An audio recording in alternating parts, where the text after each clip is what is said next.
What's up, guys? Welcome back. Today I'm going to show you how you can use trading options and covered calls to make passive income in your portfolio every single week. Last week I made a video about selling cash covered puts. Today's going to be the other side of that wheel strategy where we are going to use covered calls and collect premiums, which are going to be ours to keep regardless of whether the option is exercised or not. I'm going to give you a really simple breakdown. I know trading options can seem confusing, seem very difficult, and options trades can look very daunting, but I promise at the end I'm going to give you a very general basis and you're going to see how you can make some passive income on top of your dividends and growth and anything else in your portfolio. All right, guys, so right now we are inside my Robinhood portfolio. Today's actually June 11th. I made this options trade on June 8th, but I wanted to jump in here today to show you a couple of things that happen after the option trade is put in. So I'm going to show you exactly how to do it, and then I'm going to show you what's happened since the week has gone by. So if I scroll over Wells Fargo here, we'll remember from the cash covered puts that you need the collateral to purchase 100 shares if that option is exercised. If you have no idea what I'm talking about, go back and watch that video. But in this options trade as well, you also need collateral. But in this case, it's not in the form of cash.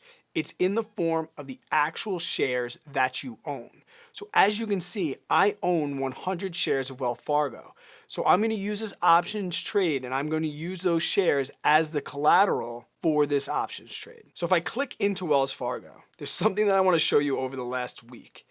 Last week, as you saw, I put in a cash covered put and I think the strike price was at $27. Here's a little downside of the put side, which is kind of why I like the call side better. I put it in for a $27 strike price, as you remember, and the price of the stock shot up to like $31 or $32 in the middle of the week, $33. So essentially what happened was I collected the premium on the cash covered put, but I lost the potential for capital gains. I lost the potential for almost $200 or $300 here in capital gains, which is why I'm more favorable of the cash covered call, which I'm going to talk about in this video. Now, to get to 100 shares to initiate this trade, you have a number of different options. You can either build up your holdings over time, buy some shares here and there until you get up to 100. You can just come outright and buy 100 shares right off the bat. That's kind of what I did. Or you could sell that cash covered put, and when it gets assigned, you can then have 100 shares because that's what you have to do when it gets assigned.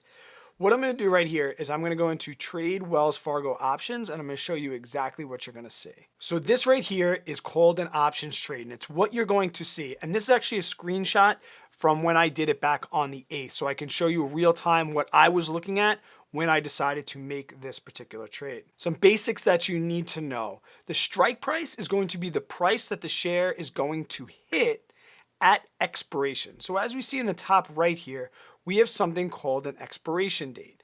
That's when this trade has to either be exercised or go worthless. So when it hits the strike price, you are either going to have to purchase the shares as in a cash covered put, or in this case, you'll have to sell off your 100 shares of collateral and hopefully collect some capital gains. So at the time that I made this trade, the share price for Wells Fargo was $32.96.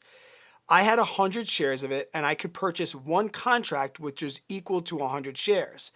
Now what we see over here, the real numbers that are really important to you, these have some meanings here in the middle, but the ones on the end are the ones you really need to be focused on. So like I just said, the one on the left is what I want the strike price to be.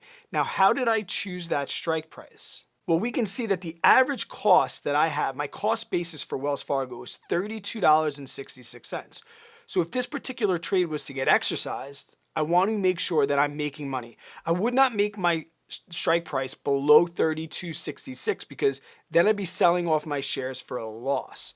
So what I did was I picked $34, knowing that if it did get assigned, I'd be okay with selling off my 100 shares. You can only do this with a stock that you are okay selling off 100 shares. If you are married to a stock and you can't sleep at night, if this stock is on your portfolio, then you should not do cash covered calls with this particular stock. But for me, I knew if it got assigned, I would take that difference in capital gains, I would make that money, and then I'd go back and I'd either purchase 100 more shares and repeat this process, or I do the cash covered put that I talked about in the last video and I collect a premium on that. Speaking of premium, These numbers over here represent the premium. Now, this is what the buyer is willing to put up to make this trade with you. Now, as we can see, once again, we're selling a call. The buying side, guys, personally, I'm not ready for that. I still think it's gambling.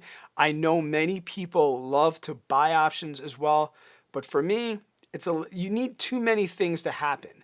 Essentially, in short, the buyer is hoping that Wells Fargo would have shot way above $34 to say like 37.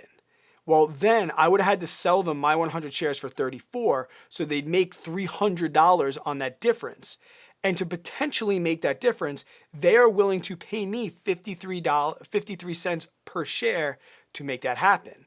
Now, if it didn't happen and it goes worthless, that buyer is just going to lose that collateral. And like I said, that gamble did not pay off for them. And as you head further and further away from the share price, that premium they're going to pay you is going to be less because the likelihood of this thing going to assignment and hitting the strike price is going to be less likely. So now there's a couple of things that you have to choose if you're going to do this. One, did you find a stock that you are willing to sell 100 shares at?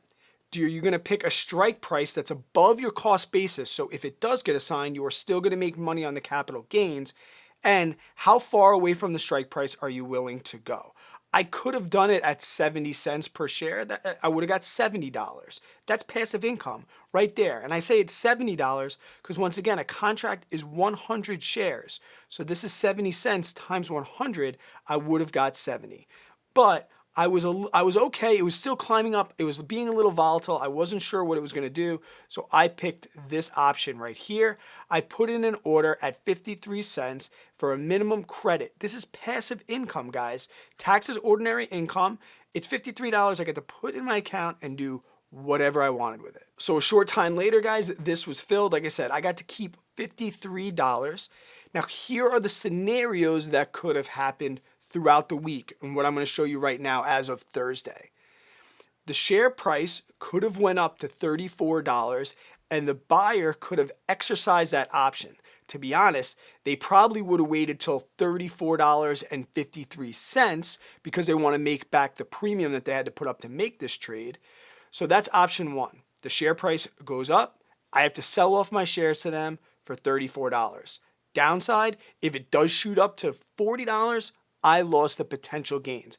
All the losses in this case are potential losses in capital gains. So you're not actually going to lose anything but your 100 shares. So if that were to happen, we would take $34 and minus from $32.66. That would be my capital gains per share times 100.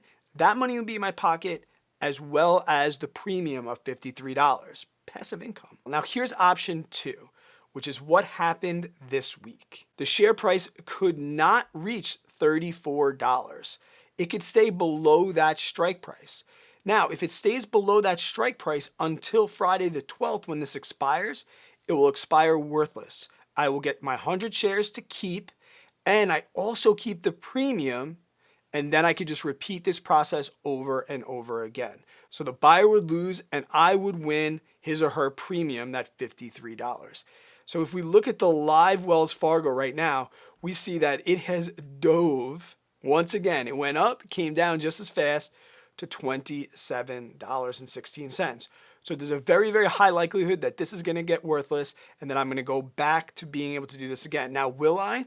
Let me show you something. Once again, this cost basis, because it's dived way below my cost basis, it might be hard for me to do a cash covered call next week.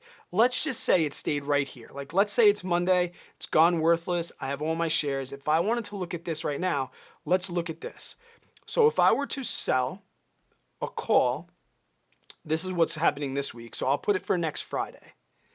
If I want to go back up to that same $34 strike price, you see I'd only get $6, right? Because now it's so far away from the share price. So at $32.66, I would pretty much have to put it in for here. So right now, the most amount of money that I could really get is $9. Once again, $9 is free money. I'll take it. But that's what I would do. I would not mess with any of these strike prices below my cost basis because if I was forced to sell off my shares, I would take a capital gains loss, which we don't want to do. So what I have to hope for now is I have to hope for Wells Fargo to come back up into this $30, $31 range so that I can put in a strike price above my basis so that if I am exercised and I have to sell them off, I will still get capital gains. And here's a live look at that. Once again, like I said, $53. It's going to go worthless unless something crazy happens tomorrow with Wells Fargo. And then I'll get to make a decision on what I'm going to do next. Now, when it comes to which one I like better, cash covered puts or covered calls, well, after last week and seeing the amount of potential gains that I lost, I was kind of on the fence then, but I think I like the cash covered calls a little bit better. And you could tell me which one has been more successful for you. Here's something that you need to note with cash covered calls as opposed to cash covered puts. While you're inside this trading option, the shares are still yours. So during that week that I'm waiting, I still get capital gains growth, and also I would still collect dividends if the ex-dividend date came up. With a cash covered put, you don't own any shares, so you get no capital gains and you get no dividends. So that's why I kind of like the covered calls better. So if you were thinking about doing one of these options, I would say this: build up your shares overall, or put in a lump sum of money to be able to do the cash covered put. I wouldn't be saving money over time to save up to be able to do the put, because you're going to miss things like dividends and like capital gains. If this were to get exercised, guys, I'd probably just do a cash covered put really close to the strike price of what it was sold at. So I'd essentially be selling it for 34 and then I'd buy them right back for 34 and keep that difference in premium. It's all about the premium here. But guys, always expect your options to be exercised and hope that they go worthless, and then you just keep the premium. That's kind of the strategy behind the wheel. We just want to keep the premiums, and we don't necessarily want to have to buy or sell off our shares. I hope that helped explain what a covered call was. If it did, guys, please give the video a thumbs up. If you're new to the channel, consider subscribing. Right here, I'll put that video that I posted last week if you got this far and you want to go back now and look at the cash covered puts. Down here is the playlist of my entire dividend investing portfolio over the last 2 months. And until I see you guys on the next one, stay positive, work really, really hard always, be kind to other people. Hope you have yourself an amazing day and an even better tomorrow.